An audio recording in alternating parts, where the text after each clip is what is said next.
There's Ted. He did show himself. I'm like Santa, you have to not be watching for me to show up. Well, there's Luke too. Do you ever not do city stuff? No, it's always on. You know what that's like. Yeah. True.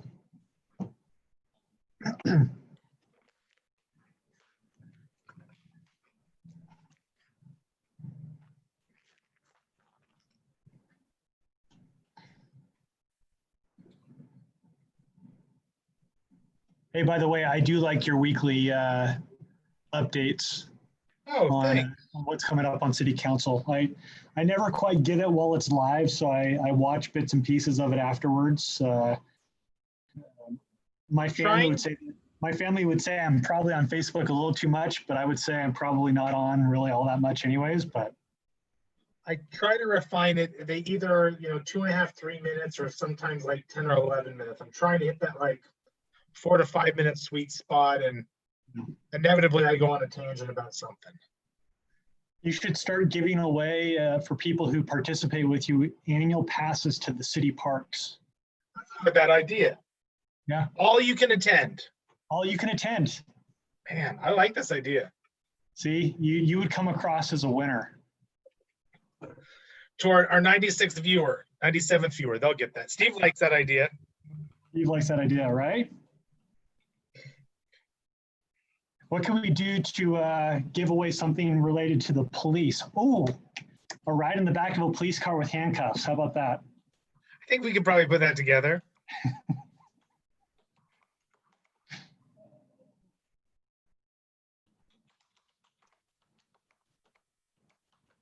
Whoops, let me mute that.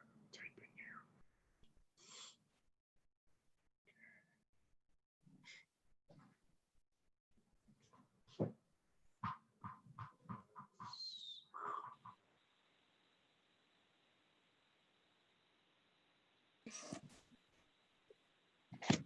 Hey, Butch, we can see you. Hey, I could see you guys too, one at a time. You want to see the gallery? Yeah. My wife's keeping me out of too much trouble here. It's always good to have somebody to keep us out of trouble. Yeah, I could use 2 of them. It's a full-time job for my wife. I know that. Bless her heart.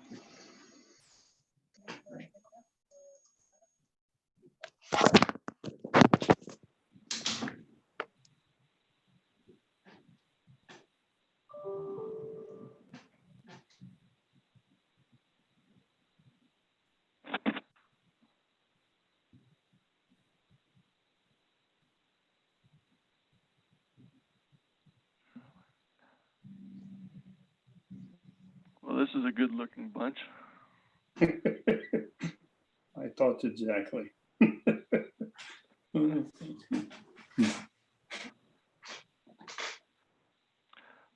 I appreciate everybody using technology to join us on this meeting. I would like to call this meeting to order, given that it is currently 3:04. I believe we have everybody that's going to be here online. So I will call the Impact Fee meeting to order at 3:04 p.m. First thing we'll do is we'll do roll call. We'll do David Fulkerson. Here. Josh Cummings. Here. John Wardle. Here. John Nesmith. Here. Butch Whedon. Butch is here. Awesome. I can report to you that Spencer Martin is out today. He will not be able to make attendance. So with that, that satisfies the roll call for the Impact Fee Committee. I did send out today the agenda and the supporting documents to you guys via email. Hopefully you're able to access that data for today's meeting. So with that, the question for you guys is, do you have any items that you would like to change on the agenda as proposed? If not, we can move into the agenda as it's proposed. But again, I allow you guys to give us any comments or thoughts on the agenda as proposed to you.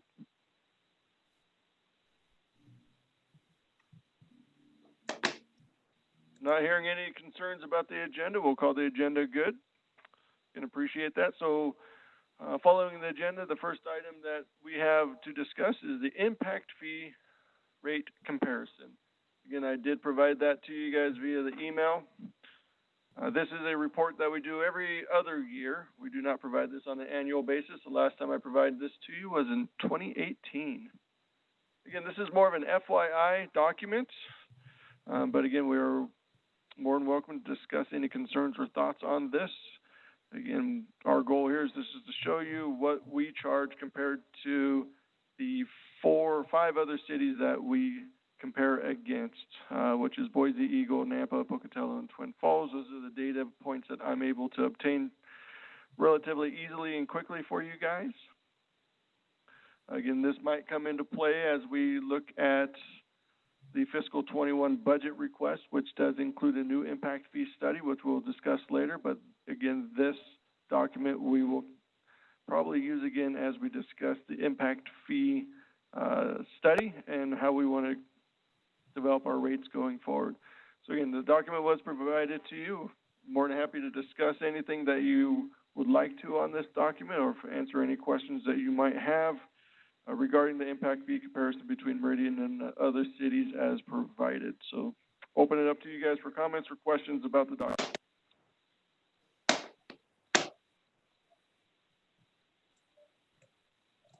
Todd. Hey, Todd. Is that John Wardle? Yeah, sorry about that. I guess my only question is, I know that you're looking at the cities as a whole. There are some of the fire districts that have been implementing some impact fees. I know Eagle was one of them. Was Kuna one of them? Maybe I'm wrong about that one, but could we create maybe a few more columns here just showing some of those other ones, just so I know it's kind of a city thing, city to city, but it seems like fire is a little bit more not really bounded by the geographic incorporated areas of a city. So it might be something just to put on there as a separate column as a checkpoint. So John, that's very fair. What I can do is I'll go ahead and work on getting CUNA data, Ada County data, because I know they just recently passed something, and along with Canyon County data, they've recently passed something as well. So I will update the file to try to include those 3 columns. Again, I'll keep the file format the same. If they do not have pertinent police impact fees, I'll just say none, but at least the columns will be representative of the counties and the districts that we're reporting on, and you can compare according to that. So I have no problem doing that, John. Thank you. Todd, this is Josh. Yes, Josh. For the question, just confirm that these are the previous impact fees scheduled and not the newly adopted ones that break down the residential. Josh, these fees that I listed here were the fees that I was able to collect on their websites as of 3 weeks ago. No, I mean for Meridian. Is this the new impact fee schedule, or is it just the previous? Because it looks like a flat rate kind of that did break down the residential, for example. You know what I mean? Aren't the newly adopted impact fees broken down by kind of similar to how Boise did it as far as residential based on square footage? Josh, you're correct. I did not break it down to that level. I can go ahead and update. Is it an average, or is it just like a median number, or? I just picked one number, but again, I'll go ahead and give you a more detailed. The spreadsheet will get larger, just to let you know, because we use different square footage than Boise. Right. It's a fair request, but so I will go ahead and create it. It'll just be a little bit larger of a spreadsheet, which is cool.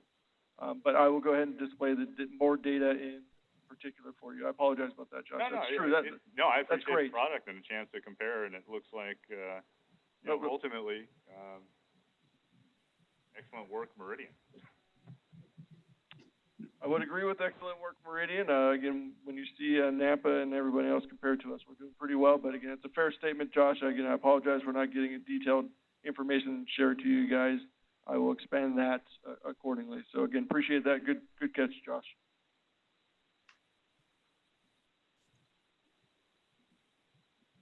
Again, this information will be used as we enter into our next impact fee study when it occurs. Again, we'll have that discussion at our next quarterly meeting. Most likely, we just have to wait for the budget to approve. But once that occurs, then we'll most likely start diving into rate structures and all that good stuff that we did in 2017. So again, we will continue to update this information with the latest and greatest.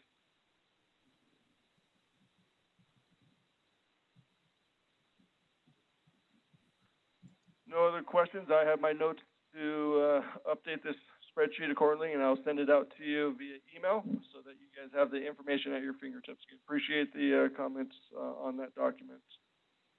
With that, we'll go ahead and move on to item number 3, which is called the fiscal year 21 budget request update. Please note that this data is budget request. Nothing has been approved yet. We have our City of Meridian budget hearing on August 18th. Things are able to change before that date, so this is a preliminary budget request as we have proposed to our citizens at this time. But I wanted to provide you what the city is asking for in regards to impact fees for fiscal 21, and happy to answer any questions or bring to the attention of the council members before the public hearing of your concerns on the fiscal 21 request as promoted or proposed and displayed on this document to you. So with that, happy to open the floor to any conversation, discussion, thoughts, concerns on what the city is asking of its citizens for fiscal 21 impact fee usage.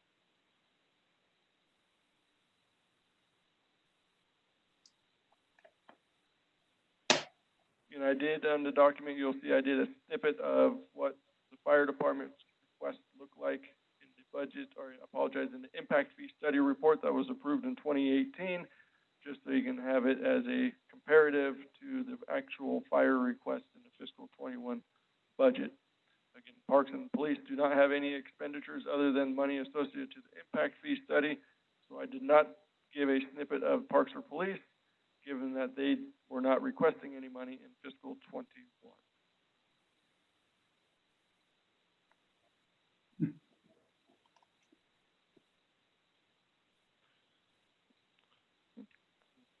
Here, no questions. Again, our goal was to make sure we adhere to the policy, apologies, not the policy, but the impact fee study and figure 6. We wanted to make sure that we followed that as we had that approved in 2018 and make sure that we are adhering to that policy or that document for our 21 request. And I think we are in line with the document as approved in 2018.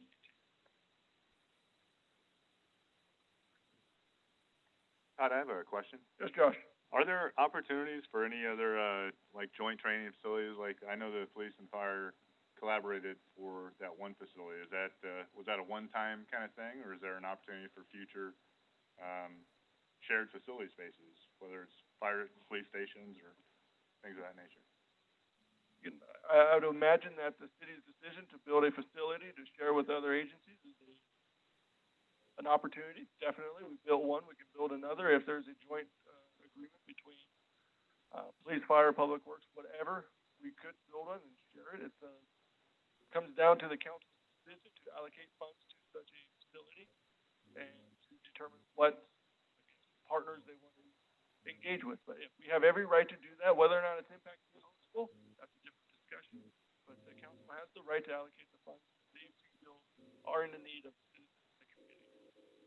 Todd, you're fading out here. I'm not hearing everything you're saying.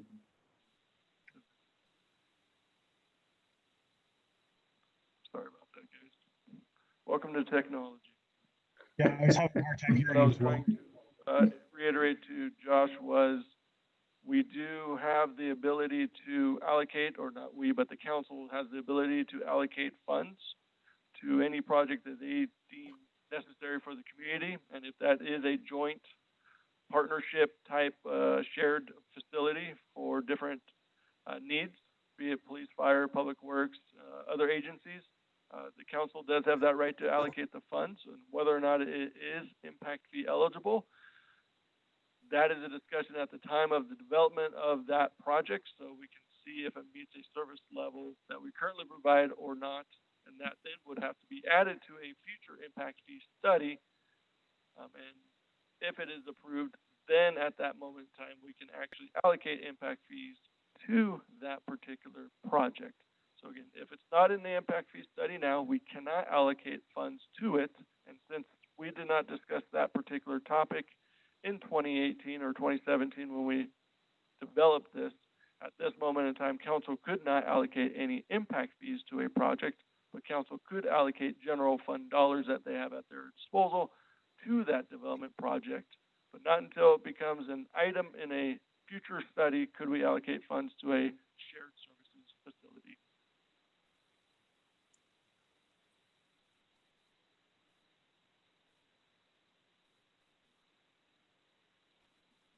Cool. Appreciate the question, Josh. So with that, no further questions on number 3. We'll close out number 3, and then we'll move on to number 4, which is agenda item Fire Station number 6 update and financial reconciliation.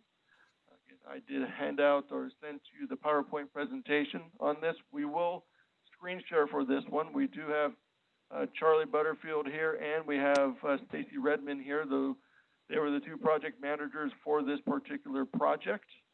They will give you a guided tour of this presentation. I'll see what I can do with sharing the screen here for you, so 1 second.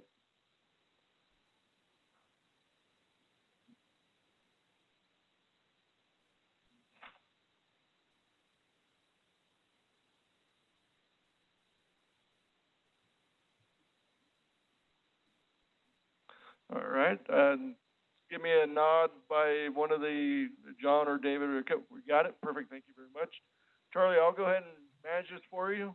If you just tell me which, when you want me to change slides for you, Charlie, I'll go ahead and move the slides for you. Am I on? Everybody can hear me? Not? Okay, great. Yeah, so I'll go ahead and kind of brief everybody on Fire Station 6 impact fees. First of all, I want to thank everybody for your time and effort in going through the impact fees and being part of this process. This was extremely valuable as we did move forward with Fire Station 6. And as Todd had asked me to go ahead and kind of brief everybody on how those funds were expended. So we'll walk through that here real quick.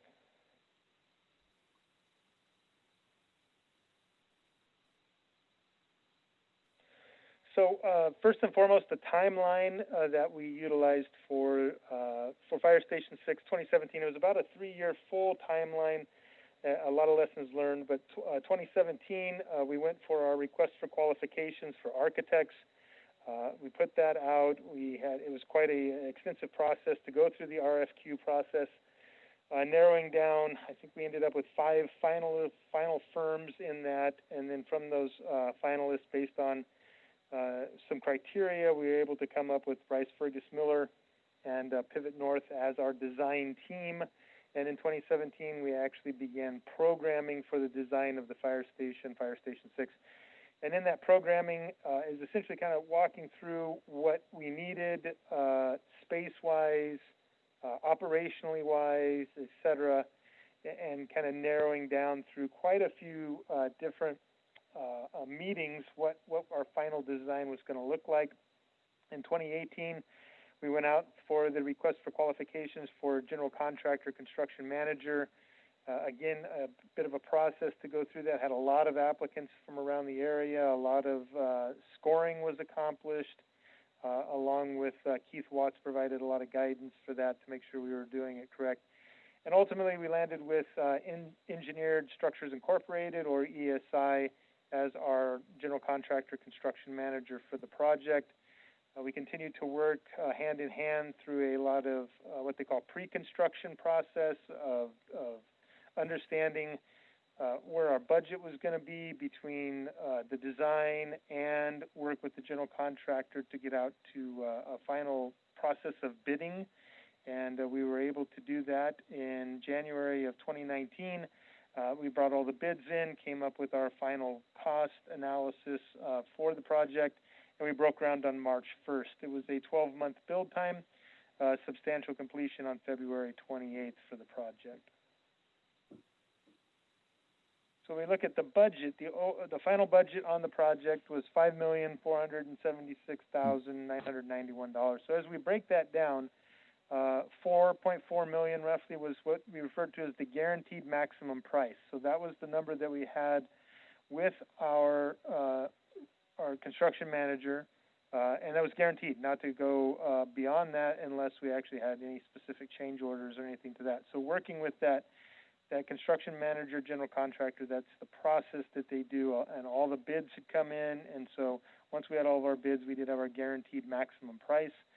$615,000 was the design and engineering, which was primarily through Rice Fergus Miller and Pivot North, and that was expended over the entire duration of the 3-year project. So there was some monies in the programming stage. Then as we moved into some of the development of the design, there was design development, there was construction documents, and that kind of sped out over some of that. And then there was also the construction management portion from the firm as well, as we were building for that full long year build. Sometimes we'd have to go back to the architects for maybe clarifications that came in or a request for information from a contractor or subcontractor, and so some of that money was expended. It was a not to exceed portion of the full year-long construction portion, but ultimately over the 3-year project, $615,000 design and engineering. And then we had about $456,000 in other buckets of money, if you will, contingencies, allowances, permits, equipment, signalization on Overland Road, et cetera, et cetera. So when we actually get down to all of that, and as you guys know, there's very specific allocations of impact fees. So of those impact fee funds, 5.196, so just under 5.2 million of impact fee funds was used. And we worked throughout that whole project. We worked quite closely with Todd and his team in finance to ensure that as we were expending those funds, they were meeting all of the proper criteria allowed under that impact fee fund. So some of that difference between the 5.4 overall $1 million budget and the 5.1 impact fee, there was some monies in there that, or some purchases or some parts of that project that were not impact fee fund eligible. And so you do see that difference in there because of that reason, and we made sure that we were expending those properly and per the guidance that we had. We are getting very close to the last final numbers of this overall project, and we're looking to be under budget about $150,000. So that would be money that more or less would probably be still in the impact fee fund that we just won't have utilized for this project, and we'll have available for other projects.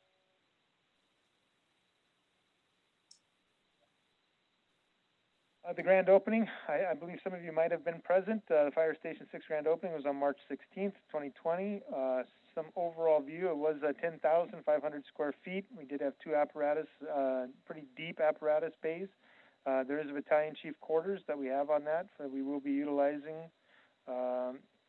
Definitely down for the future of our fire service in this city. We will have that 5 bedrooms for staff and ability to add additional bay and 3 more bedrooms in the future. And I think this last bullet point is pretty important as we walk through a lot of what we referred to as programming. We wanted to make sure that in the future, as the city expands and as we do expand our need for fire protection, that we have the ability to add on to it, even though we weren't necessarily able to maybe get everything we wanted on there today. We didn't inhibit ourselves or inhibit future fire administrations from adding on. So placing the building on the property in such a way so that future additions could be made to that is very unique in this particular fire station, and something that on most all of the other fire stations, we don't really have that ability to add on in the future as future growth occurs. If we do ultimately someday need to have two companies run out of that station, an engine company and a truck company and a battalion chief, and being able to add some future rooms and another bay was pretty important to add that ability for, again, future fire administrations if that need were to come.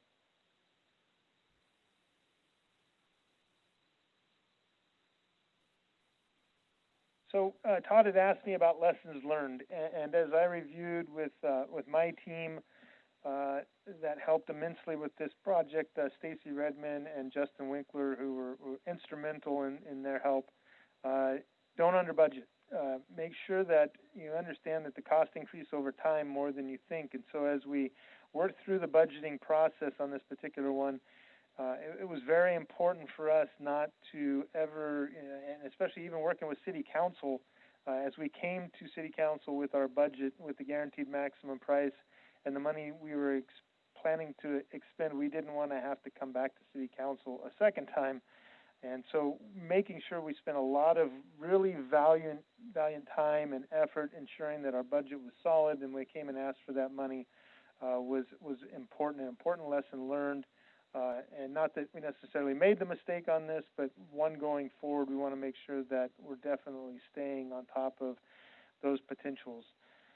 Develop realistic and achievable timelines. This was another definite lesson learned on this. I think initially, I know when Chief Niemeyer had come to present the request for building a fire station, the timeline that he anticipated was much shorter than what it actually turned out to be. And so recognizing that realistic and achievable timelines is pretty important. We, over the time of this project, learned to develop extremely well thought out and achievable Gantt charts of timelines. And so moving forward into future fire stations, this is something that we had a lot of lessons learned of understanding those achievable and realistic timelines, so that as we move forward with requests and understanding the time and the money that goes into this, that we will project and know what is achievable based on our experience with this particular project. And have a project manager. Stacy Redmond was the project manager for the city on this particular one, and she actually had come into the project after I had been managing the project for a while, and still trying to manage the daily operations of the fire department and this project would have probably taxed me out.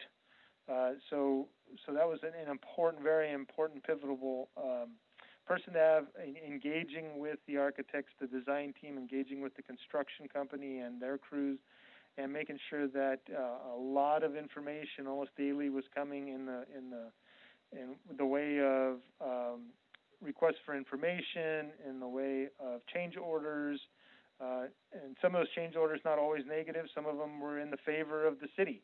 There were change orders where we recognized that maybe the initial design had a certain type of design that we recognized once we started getting into the building that we could save some money if we went with a different method or a different way, and we were able to realize cost savings through change orders. So it wasn't always necessarily negative, but definitely having a project manager on board to be able to field a lot of those in a very quick manner and address them definitely kept the project moving along very successfully.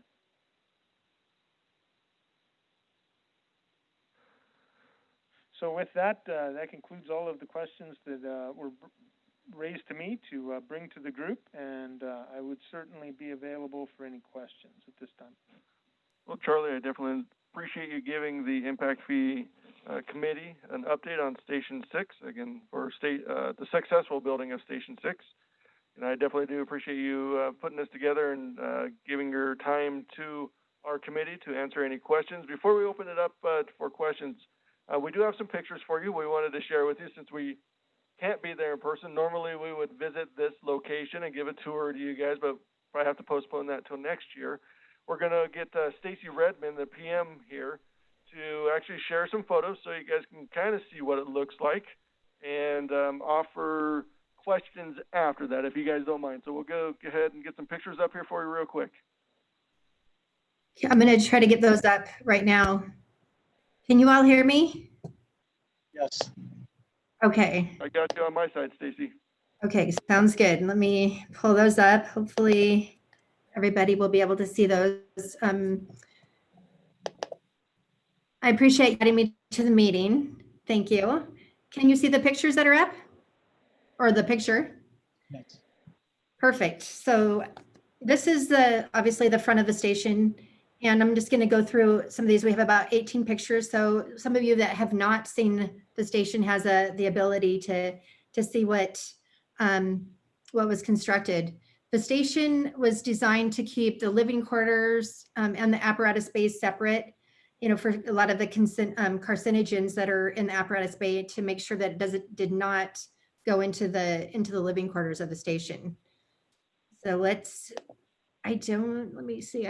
It's not letting me go through this. Hold on. I might need to move my.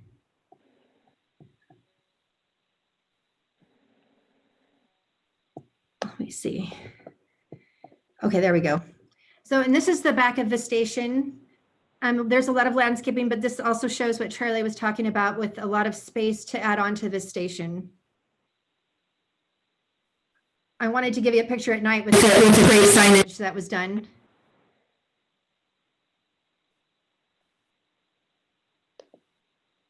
So this is when you walk into the building. This is the reception lobby area.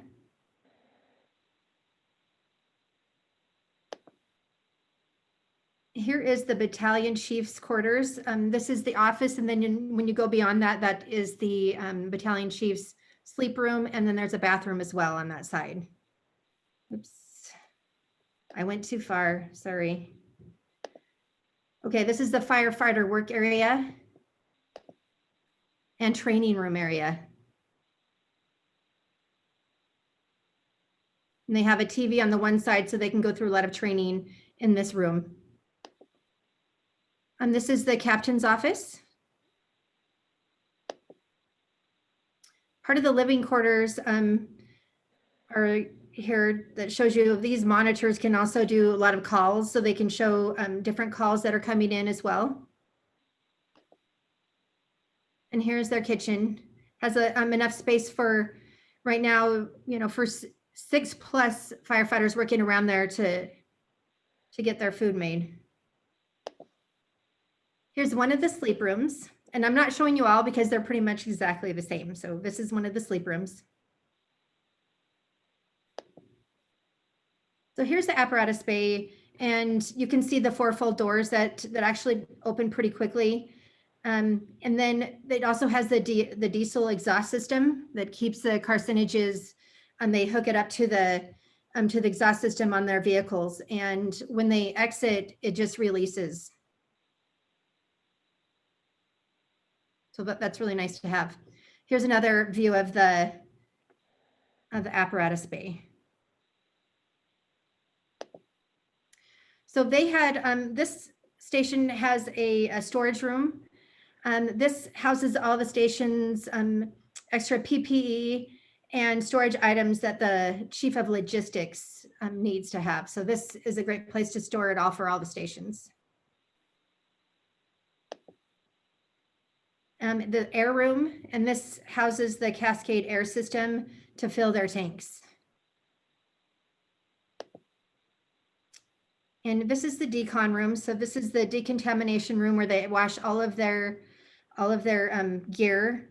And these are the gear washers. There's also another washer off to the side. But the large one here off to the left is a solo rescue, and it washes even the tanks and a lot of the larger gear. And there is a shower in here. This is so they can make sure they're not bringing any of their gear over to the living quarters. They can decontaminate everything here in this room. And here's their bunker gear room. So they can keep that off to the side as well. And their shops so they can fix any equipment that's needed. And here's their fitness room. I don't know if you've seen the fitness room, but it also has a roll-up door so they can get some air movement in. Obviously, not right now because it's a little hot outside, but this is a great fitness room so they can keep, healthy and fit for these calls. So do you have any questions?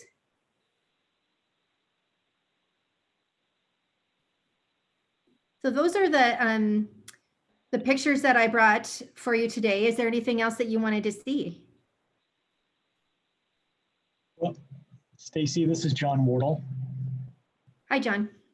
So I guess one comment, when we do get to do our site visit if that can get coordinated, I love that little kitchen area. I'd be willing to supply the pizza one afternoon for all of us to kind of do our site visit over there. So let me know. I'll be happy to pay for the pizza as long as there's some firemen on hand as well. That would be great. We appreciate that. Then the second question, or I guess the question I have is, Charlie had indicated that there were some cost overruns and the importance of budgets and things like that. And, you know, we experience that all the time with our commercial projects as well. So without getting into the details, because that doesn't really, I don't want to get into the details. I'm just wondering if those cost overruns were unforeseen, maybe a site condition, something like that, or was it just a change in material prices or things like that, or labor or whatever, or maybe I misunderstood. Maybe there weren't cost overruns, but just, I guess, your experience just finishing up this project. Well, I know that a lot of Yeah, the, John. oh, sorry, what was that? Go ahead, Charlie. Yeah, to answer the question, John, overall, I mean, we had some little things that unanticipated, but as I had mentioned, overall, we're going to look to come in under budget on the whole project, about $150,000. So even with the smaller, you know, unanticipated costs that we did end up coming with, we had a $250,000 contingency budget for those unanticipated costs, you know, that as the project ran along, and we ultimately spent right at that number. So what we anticipated for in a contingency budget is actually what we ended up spending in contingency money. So I feel that we really budgeted well in that sense. We really anticipated, you know, there's going to be a few things here or there, but at the end of the day, what we came in, I mean, on a project this size, being able to come in at 150 to 170,000 under budget, I think that we really managed the project well, and I think a lot of that is attributed to a good design team and a good construction team, and a lot of work done on the front end and that takes time, but the work that was done on the front end to understand what the project was going to be really helped with I would say very minor cost overruns, considering the size and the scope of the project. Perfect. Then I misunderstood. That congratulations to you guys on managing the job. And yeah, we all experience a few things here and there, but to work within the contingency and also to come in under budget's an awesome position to be in.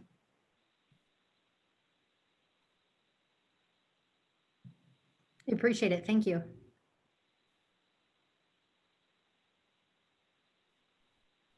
Were there any other questions or anything else you wanted to see? I obviously didn't bring everything to the table, like the electrical room, janitor room, and laundry room, but I wanted to get you to see the larger rooms that were constructed.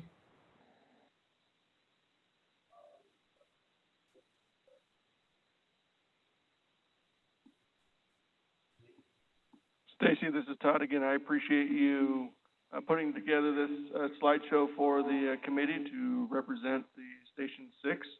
And I appreciate the time that you and Charlie and the rest of the team did put together for the last 3 years on this project. Again, coming under budget is great.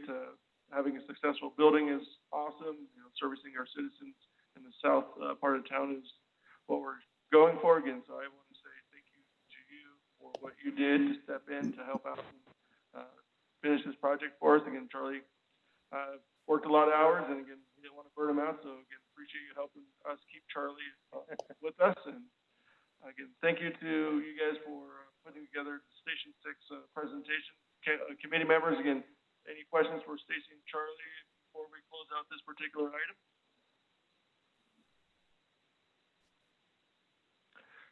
If not, Charlie, Stacy, again, appreciate the time that you spent on the committee today and appreciate the presentation. Thank you.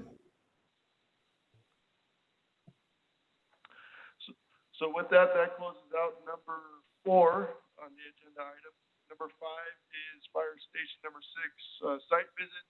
Again, I did put that on the agenda with hopes of the situation being different. Unfortunately, COVID is what we have at the moment, and I think it's best not to do a site visit. We'll postpone it till next year. Again, John, very generous of you to offer a lunch. Again, I'll try to remember that on behalf of the committee members, but if I forget, someone remind me, please. So the agenda number 5 we will skip, and we'll just postpone that to next year at some point when we can visit Station 6. I do want to kind of go back to item number 3. I forgot to bring it to your attention. Hey, Todd, I'm having a hard time hearing you, man. Yeah, you're fading out again, Todd. Am I cutting out? Okay. Yeah. Second. Apologies. So with number 4 done and number 5 postponed to next year, I would, before we adjourn, I would like to bring to your attention something I forgot to bring up on item number 3, the fiscal 21 budget requests. Todd, I'm sorry, man. I mean to keep bugging you. It's getting really kind of fadey again. Okay. We'll see what we can do here. So I would like to bring up to you an item on number 3, fiscal year 21 requests. It was asked of us to put into the fiscal 21 budget an impact fee study budget. At the end, if it gets approved, you as the advisory committee to the council will be posed with the question, when do we engage in a study? Again, the council has allocated the funds to you to spend, but you're the advisory committee, and we'll have these discussions if the budget gets approved. We will have these discussions in future impact fee meetings. When do we want to act on the allocated funds and appropriated funds to you? Again, we've had these discussions in the past. We'll treat it the same way. We as a committee will discuss this, and we'll make our recommendation to the council that states our timeline of impact fee study.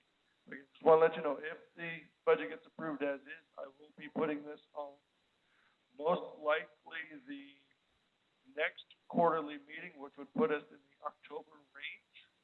So this will be an agenda item on there that we will need to determine what we propose to sit it to the council on the timeline of the impact fee study. So I just wanted to bring that to your attention. No real discussion at the moment. We got to get the budget passed first. Once we get the budget passed, then it's a true item that we as a committee need to discuss. So I just wanted to bring that to your attention. So with all the agenda items covered, happy to acknowledge any items that you want to bring up at this time before we adjourn. So questions, comments, thoughts by anybody as you are together at this moment.